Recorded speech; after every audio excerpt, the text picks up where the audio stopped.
fails, the government's going to go broke. So, and I mean, you're somebody who obviously understands what it feels like to wake up one morning and know that it's all gone.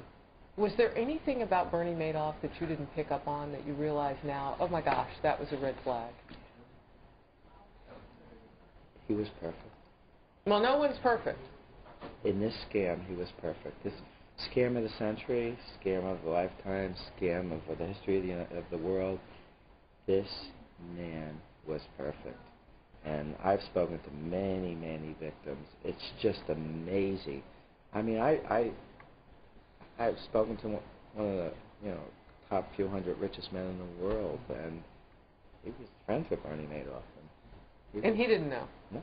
How'd you meet him in the first place? How'd you get to Madoff? Through an ex-partner, was a personal friend of Bernie Madoff, had an apartment in France with Bernie and his yacht and whatever, And I don't begrudge anybody a lavish lifestyle if they earn it. I'm an entrepreneur myself. If I've earned my money, I'm entitled to do with what I want. And I never, I didn't know that he was doing that with my money. And his whole staff was living a lavish lifestyle. And, and they talk about coming after me. And I say, you want to claw back somebody? Claw back the staff. The people, Frank DiPasquale, they got millions and zillions of dollars in bonuses. The government just, they're misguided. Nobody's putting their hands on it. Well, let's explain for a second for people who might not understand. Claw back, what the government is talking about doing is actually coming and taking some of the money away from people who actually made money with Bernie Madoff and in fact, paid capital gains taxes and things, and actually returns. But there'd have to be very few of you because he wasn't investing anything. No. What the clawback is this. When I was 19, if I put in $100, okay, now... If you got 500 out, they want 400. They want the difference. Forget about my life's work and the investment. Right. They want the difference between what you put in. Is that fair? With the argument that they want to share that with all the other investors. Well, they want to spread the wealth. But what about my life's work? What about the privilege? That's not a new concept, by the way. What about the privilege of the $100 being invested for my future and my retirement? I lost that privilege. Okay, and not only that, they haven't proved that Bernie Madoff was a scam for 40 years or 30 years. Mm-hmm. They only have proof for 12 years. Right. And, the most amazing part is this. They're going to take... So you believe he was originally he was actually trading at some point? At some point I don't he was know what actually to trading? believe, but I will tell you this. They tell me that every document I received was false. Yet, they're going to take those documents and they're going to use them to sue me.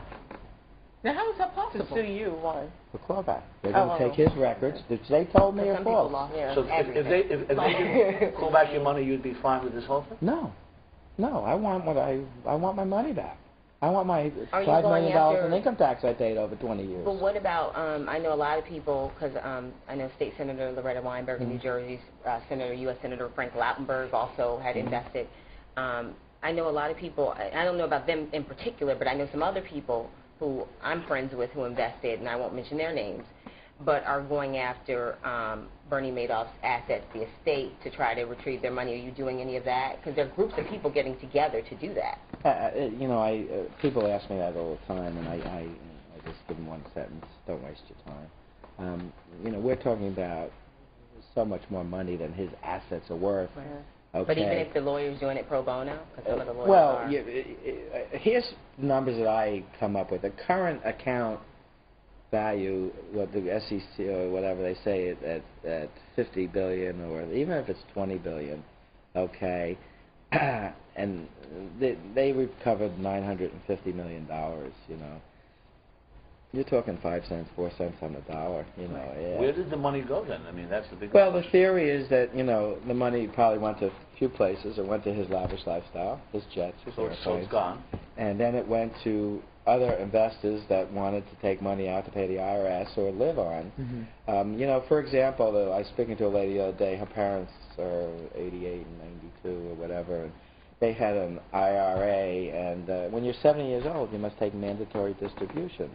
Mm-hmm. So for 18 years, they've been taking mandatory distributions. Well, now they're going to be subject to clawback. Now, is this government really going to go out and sue 90-year-old people? I want to see it.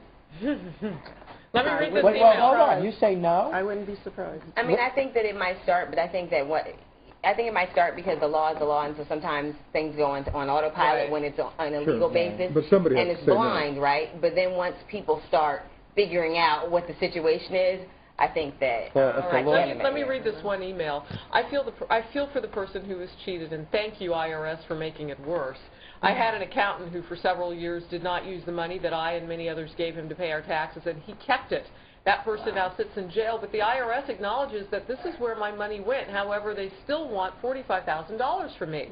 I don't have $45,000, so the solution from the IRS is to pay $3,083 per month for the next 82 months. That's $250,000 with interest. Go to call. We need to get rid of the IRS. Fair tax will do this. Agai Kerr is a regular. I never knew that much about you. Thank you so much for sharing that. The story seems to bring that out. Larry Leaf, I want to thank you for being here this morning. I know you have to leave us, but I just wish you Godspeed. I'm so sorry that this has happened. We'll be watching to see if you get your sit down with the President of the United States to show your 7-minute video. I believe you will. And I think maybe the Rabbi might have some words of wisdom here quickly he could share with us. I could use some. Well, I just want to go back to that point. Every dollar, every coin in this country, interestingly, the only country in the world that says, in God we trust.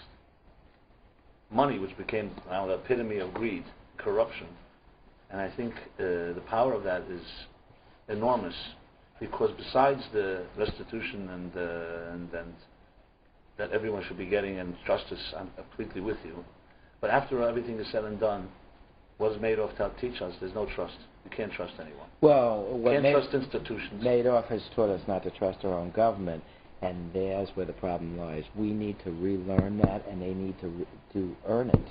They need to earn it, and they're not earning it right now. What I say is this, that this country cannot really get back on its feet until there is ultimately the answer, the accountability to a higher power. That's the bottom line. Rabbi, I totally agree with Because you. without that, why would we trust each other? I totally agree with you.